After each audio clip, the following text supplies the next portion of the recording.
오늘 말씀을 부탁을 받고 계속 준비하면서 또 이 교회에 대해서 목사님께서 또 13회교회 10년 그 책을 또 보내주셔서 읽어보면서 특별한 교회구나 하는 생각을 했습니다. 제가 이렇게 이런 또 하나님께서 많은 교회가 있지만 특별하게 이렇게 또 이곳에 귀한 교회를 세워주셨는데, 말씀을 전하는 저는 여러분을 통해서 하나님이 예배해 주신 주님의 음성을 듣고, 또 여러분들은 준비한 말씀을 통해서 은혜를 또 함께 나누어서 피차간에 하나님께서 예비하신 말씀으로, 그리고 또 이 새로운 또 교회, 저는 많은 교회를 이렇게 다니게 되는데 교회를 갈 때마다 다 특색이 있는데 이 교회에서 주시는 하나님의 뜻을 또 발견해서 피차간에 은혜가 되는 시간이 되기를 바랍니다. 제가 먼저 기도드리고 말씀을 전하도록 하겠습니다. 하나님 아버지, 부족한 종 주님의 말씀을 들고 섰습니다. 하나님께서 10년 전에 귀하게 사용하시고자 교회를 이곳에 세워주시고 여기까지 이끌어주셨는데, 이렇게 하나님이 세우신 교회에 방문하게 되어서 말씀 전하게 되었습니다. 종을 붙들어 주시고 오늘 말씀을 듣는 주의 백성들, 저와 모든 백성들 마음속에 하나님의 말씀이 살아 움직이게 하여 주시고, 또 하나님이 교회가 어떻게 하나님께서 이끌어 주셨는지를 감정하며 이야기를 나눌 때에도 또한 제가 하나님 들려주시는 음성을 통하여 새 힘을 얻는 또 피차간 은혜가 되는 시간 되게 하여 주시옵소서. 감사드리며 예수님 이름으로 기도드립니다. 오늘 본문 속에 등장하고 있는 바울은 자신의 인생에 있어서 가장 격정적인 시기를 지나가고 있습니다. 바울은 오래전에 로마로 가기를 원했었습니다. 로마를 지나서 지금의 스페인 서바나로, 그곳이 당시의 땅끝이었는데 땅끝까지 가서 주님을 증거하는 일을 바울은 오래전부터 원하고 있었습니다. 그런데 오늘 이 본문에 등장하고 있는 바울은 그 여정이 정반대의 길을 지금 걸어가고 있습니다. 서쪽으로 가야 됩니다. 로마를 지나서 서바나로 가야 되는 것이 그의 꿈이었는데, 지금 오늘 이 본문에 등장하고 있는 바울은 정반대의 길을 걸어가고 있는 것입니다. 서쪽이 아니라 동쪽, 고국 땅 이스라엘로 걸어가고 있는 바울의 모습을 볼 수가 있습니다. 단순히 지리적인 이동이 아니라 다시 동쪽 고향이 있는 이스라엘 땅으로 간다고 하는 것은 점점 더 자신을 향한 증오심을 가지고 있는 유대인들이 이제 그를 잡아서 죽이겠다라고 하는 이 죽음의 두려움 속으로, 유대인의 증오 속으로 들어가는 그런 죽음을 각오하는 행보이기도 했습니다. 아마 그 중요한 지점에 서서 지난 몇 년 동안 복음을 증거하면서 있었던 자신의 생애를 돌아봤으리라 생각이 됩니다. 어쩌면 지난 선교 여행들, 1차, 2차 선교 여행을 중에서 있었던 일들에 대해서 머릿속에 주마등처럼 지나가면서 그때 이런 일이 있었지. 나는 지금 굉장히 중요한 지금 지점에 서서 앞으로 어떤 일이 자기 앞에 있을지 알 수 없으나 그 길을 걸어가고 있는데, 또 사람이라고 하는 것은 또 과거를 돌아보는 것이 아니겠습니까? 그래서 과거를 돌아보면서 그때 내가 그런 일이 있었지. 유럽 선교를 하게 됐던 지점들, 그리고 또 사랑하는 제자를 만났던 지점들, 이런 모든 것들을 생각하는 이 사도 바울의 어떤 그 삶의 자리에서 오늘 이 본문을 여러분이 이해하면 좋겠습니다. 바로 그 사도 바울이 지금 중요한 여정 중에 있는데, 어디로 가야 되는지 전혀 알 수 없는 이 여정 중에 사도 바울이 이 여정을 가면서 오늘 본문의 말씀대로 자기의 소명을 점검하는, 과거를 돌아보기도 하지만 또 동시에 내가 무엇을 위해서 어디를 향해 가야 되는가, 자신의 소명을 점검하는 바로 그 본문이 오늘 이 본문입니다. 본문에 보면은 오늘 이 24절에 나옵니다. 여러분 잘 들어보십시오. 내가 나의 달려갈 길을 다 달리고 주 예수께 받은 사명, 곧 하나님의 은혜의 복음을 증언한 일을 다 하기만 하면 나는 내 목숨이 조금도 아깝지 않습니다. 이 본문은 참 의미가 있고 중요한 본문인데, 이 본문을 그냥 사도 바울의 개인의 고백으로만 읽지 말고 이 사도 바울이 지금 어떤 상황에서 이 이야기를 하고 있는지를 좀 이해할 필요가 있습니다. 오늘 이 본문은 에베소 장로들과 이제 바울이 마지막 고별 설교, 마지막 이제 앞으로 어떻게 될지 전혀 알 수가 없기 때문에 다시 못 만날 수도 있다라는 그런 심정으로 고별 설교를 하는 그 본문 안에 들어있는 메시지입니다. 3차 전도 여행이 끝날 쯤에 있었던 일입니다. 이 에베소에 도착을 해서 다음 행성지로 가는 것은 이제 예루살렘입니다. 그래서 이제 배를 타고 지금까지 육로로 가다가 이제 배를 타고 이제 예루살렘으로 들어가게 되면은 이제 자기가 어떤 일을 경험하기도 전혀 알 수 없는 그 시점에 에베소 장로들을 만나서 이제 마지막으로 고별 설교를 하고 있는, 다시는 만날 수 없을 수도 있다라는 생각으로 어쩌면 비장한 마음으로 지금 마지막 자신이 하고 싶은 이야기를 남기고 있는 바로 22절부터 24절은 바울의 이러한 삶의 맥락 안에서 우리가 이 본문을 읽어야 되는 것입니다.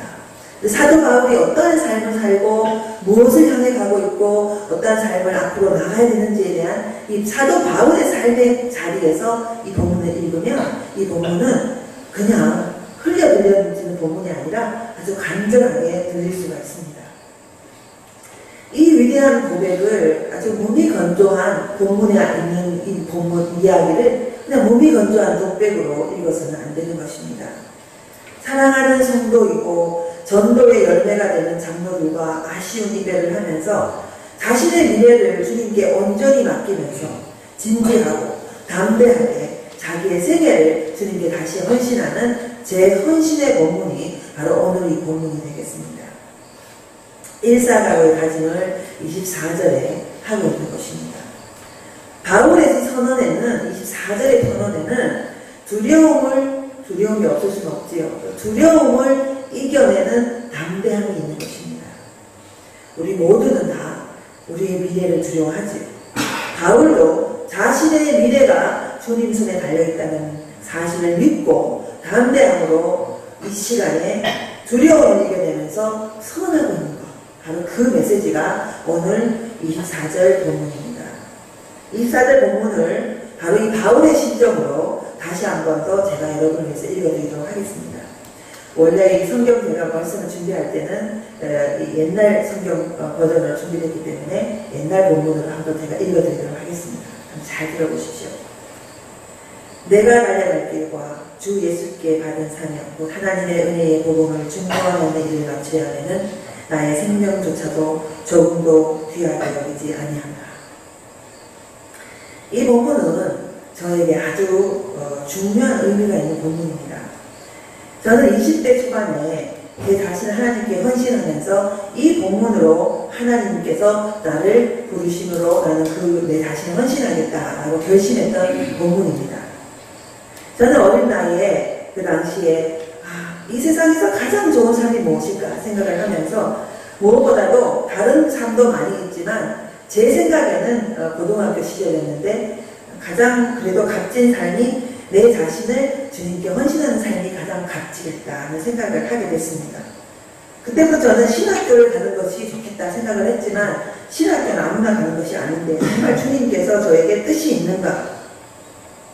내가 하나님께서 나를 주의 종으로 불렀는가라는 확신이 되지 않았습니다. 그러니까 주님께서 나를 불렀다면 내 자신을 헌신하겠는데 주님께서 나를 안 불렀다면 내가 내 자신을 헌신할 수가 없는 것, 주의 종이 될 수가 없는 것이 아닌가라는 생각에 주저하고 있는 세월이 몇 년이 지났습니다. 내 마음은 주의 종이 되고 싶었지만 누구도 나에게 당신은 주의 종이 되는 것이 좋겠소 라고 말해주는 사람이 없었고 하다못해 제가 어느 날 기도원을 가게 됐습니다. 기도원에 가서 기도를 많이 하는 원장님을 만나게 됐는데 그 당시에 지푸라기로 잡는 심정으로 그분의 기도를 받게 됐습니다. 지금 생각하면 좀 웃기는 이야기지만은 그 당시에는 저한테는 굉장히 진지한 결정의 순간이었습니다. 몇 년 동안 고민을 하다가 이제 도저히 도대체 어떻게 해야 되는 게 옳은 것인가 라는 생각에 제가 기도원에 가서 기도를 많이 하는 원장님께 기도를 받았는데 그분의 기도는 정말로 참혹한 것이었습니다. 당시 여자는 안수를 받을 수가 없는 길이 없었고 주의 종으로 산다고 하는 것은 둘 중에 하나였는데 여자는 독신으로 살아서 주의 종으로 전도사로 살든지 아니면 결혼해서 평범한 어머니의 삶을 살든지 밖에 없었기 때문에 그 기도해주는 분은 그런 걸 잘 알고 있었기 때문에 제가 신학의 길을 간다는 것을 찬성할 수가 없었던지 기도를 하고 난 다음에 당신은 주의 종이 될 하나님의 뜻이 없으니 신학교를 가지 마시시오 라고 하는 기도를 응답을 하고 저에게 해주셨습니다. 그 일을 듣고 난 다음에 너무나도 서럽고 슬프고 나는 내 자신 주님께 드리고 싶은데 주님은 받을 마음이 없으시구나 생각을 하고 결단을 못하고 있었을 때에 바로 이 본문으로 어느 날, 대학교 1학년 어느 날 제가 하나님께 헌신을 했습니다. 그때의 심정은 이런 것이었습니다. 주님이 나를 주의 종으로 부른 적이 없기에 평생 나를 주의 종으로 살아본 그 주의 뜻이 아니며 내 인생을 내가 좋아서 선택했으니 당신은 내 인생에 아무런 책임이 없다 말씀하시게 될 것이고 마침내 주님 앞에 섰을 때에 주님께서 말하기를 나는 너를 부른 적이 없는데 너는 왜 쓸데없이 네 인생을 허비했니? 라고 물으신다고 하더라도 나는 내 비록 주님께서 부르시지 않았다고 하더라도 이 일이 가장 소중한 줄 알고 주님이 부르신 적이 없어도 내 자신을 드리고 싶습니다. 라고 해서 이 본문으로 제 자신을 드린 것입니다. 그리고 이 본문을 내가 달려갈 길과 주 예수께 받은 사명 곧 하나님의 은혜의 복음을 증언하는 일을 마치려면은 나의 생명 주자도 조금 더 귀하게 여기지 아니하노라. 이 말씀으로 하나님께 헌신했던 몇 년의 시간이 지난 다음에 마침내 제가 신학의 길을 들어간 것입니다. 2017년 그리고 30년이 지났습니다. 저는 오늘 이 본문을 통해서 주님께서 어떻게 2017년 저에게 주님을 위해 살라고 하는 제 헌신이 되었는지를 말씀드리려고 합니다.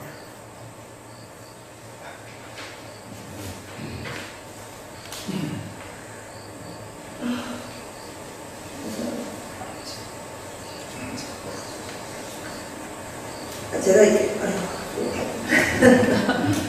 진정을 해야 됩니다.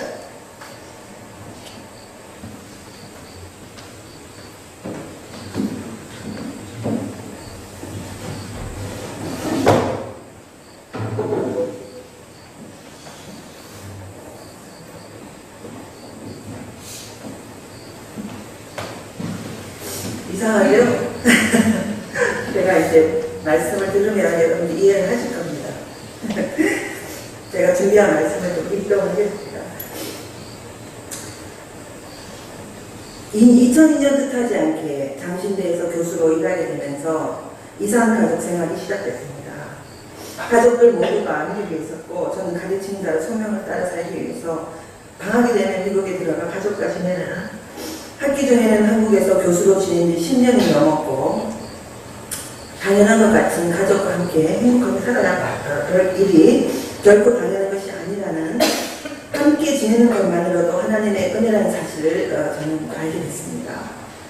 방학 동안 가족과의 시간을 좀 더 밀도 있게 지내기 위해서 한국에서 모든 일을 내려놓고 방학이 되면 미국으로 들어가 아이들과 남편과 함께 전적으로 시간을 할애하고 살았습니다.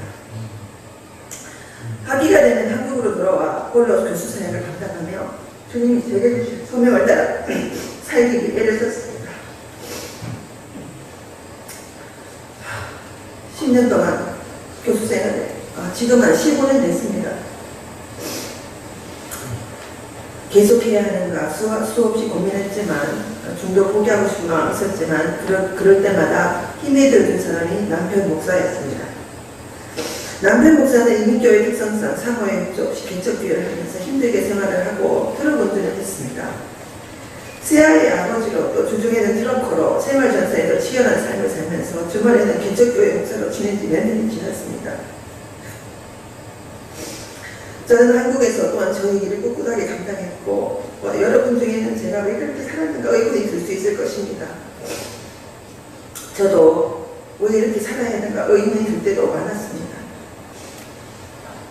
가끔 온 가족이 모였을 때는 리유니온 함께 모였다라고 하는 이것이 너무너무 감사하고 감격적인 삶을 시간을 지냈습니다. 어린아이들은 엄마의 부재가 불편하고 힘들었지만 커가면서 사명을 따라 살아간 엄마의 모습을 인정하고 사랑스러워했습니다.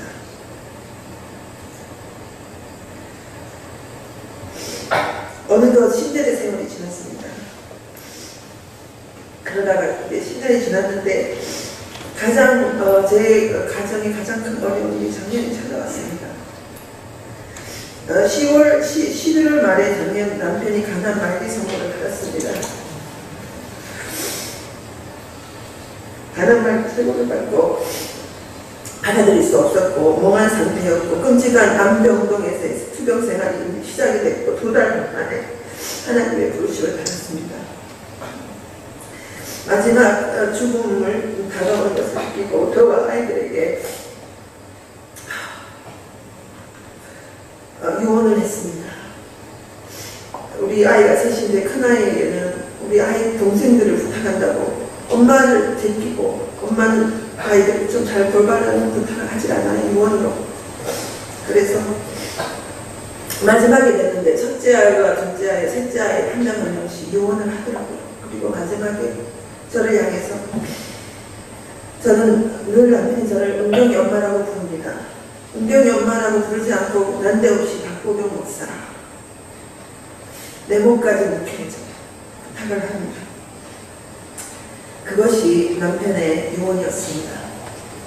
갑작스러운 남편의 죽음을 맞이하고 미국에서 6개월의 안신을 마치고 휴식과 힐링의 시간을 가진 뒤에 저는 9월 초에 8월 말에 이곳에 돌아왔습니다.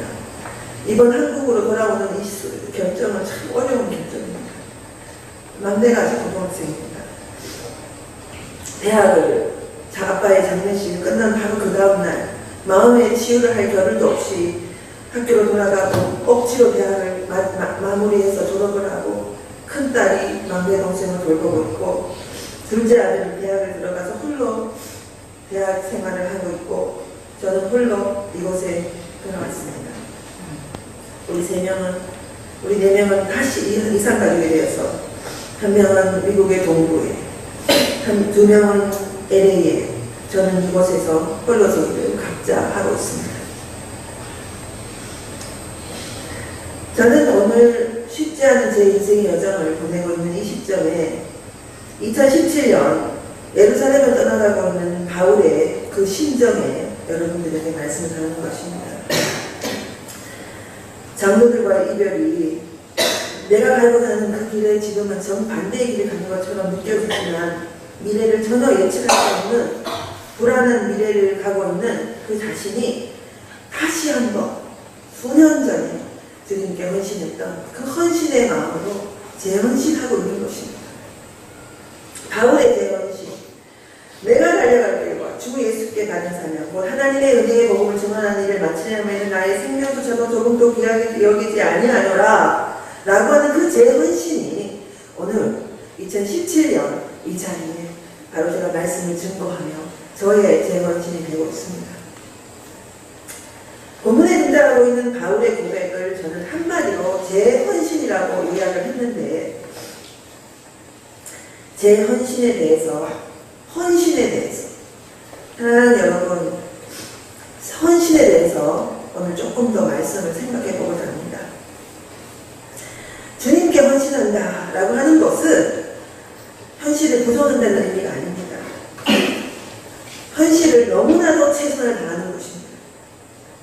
주님이 오실 날이 다가오니까 세상에 관심을 줄 필요가 없고 그저 교회에만 나와서 주님 앞에 기도만 하는 것이 헌신이 아닙니다. 주님께 온전히 헌신된다라는 말을 이번에 제가 새롭게 깨달은 것은 오늘 나에게 주어진 오늘 이거를 최고로 산다 하는 의미라는 것을 알게 됐습니다.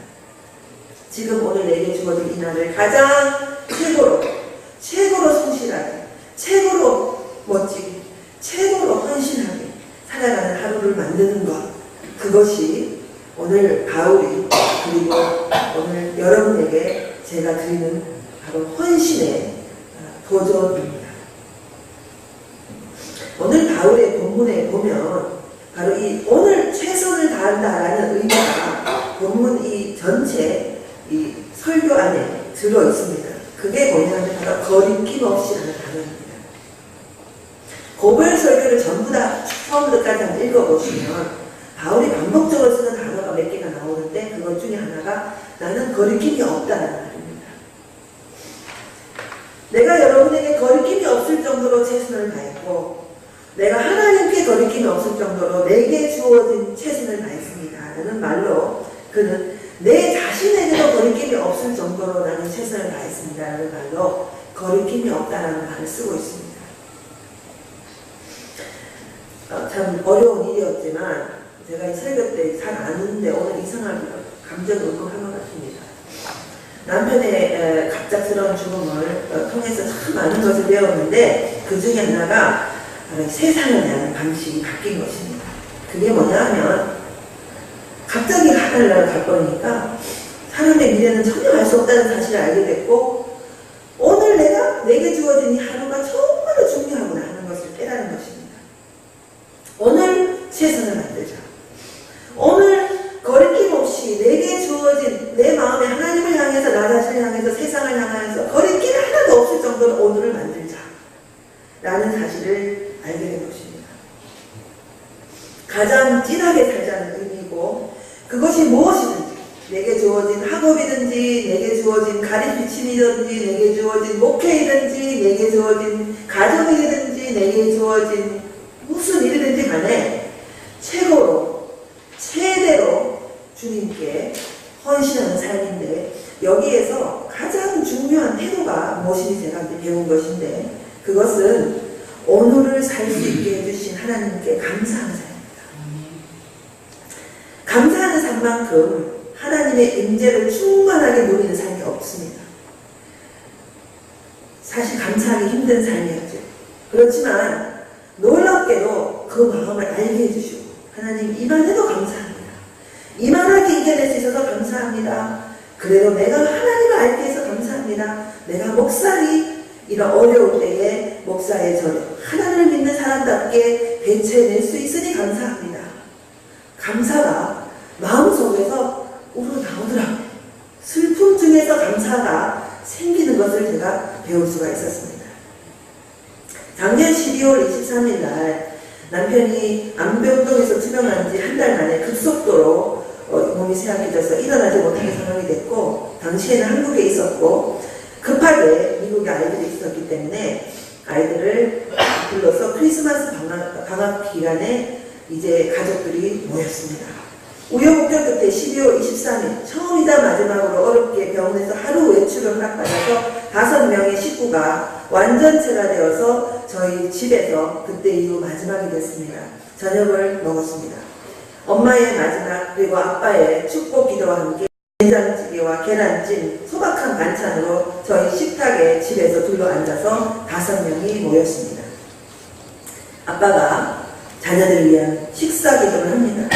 한 명 한 명 다시 올 수 없는 기회라는 생각을 가지고 마지막 나까지 저까지 위해서 순서대로 기도를 해줬습니다. 긴 식사 기도였지만 무척 간절하고 긴 물론 눈물바다라겠지요. 일상의 저녁 식사였는데 그것이 마지막이라는 사실을 알았기 때문에 저희들은 그 저녁 마지막 소중한 저녁 식사를 경험하면서 어떤 생각이 들었냐면 왜 진작 저녁 식사를 함께 모여있을 때 식사하는 그 시간을 이렇게 못 만들었을까. 자녀들을 위해서 간절히 기도해주고 배우자를 위해서 간절히 기도해주는 그 기도의 순간이 그날 이후만 그제서야 깨달은 것입니다. 오늘을 최고로 누린다라고 하는 것은 오늘 주신 것을 감사하고 사람들 앞에 걸림이 없이 감사를 일상화하면서 하나님 안에서 현재를 마음껏 누리는 삶, 이것이 바로 오늘을 최고로 누린다는 것입니다. 그리고 저는 오늘 이 본문에서 바울에게서 그것을 발견할 수가 있었습니다. 너무나도 힘든 시간이 많았지만 작년에 내가 안식년을 하면서 있었던 일 중에 하나를 정말 나누고 싶습니다.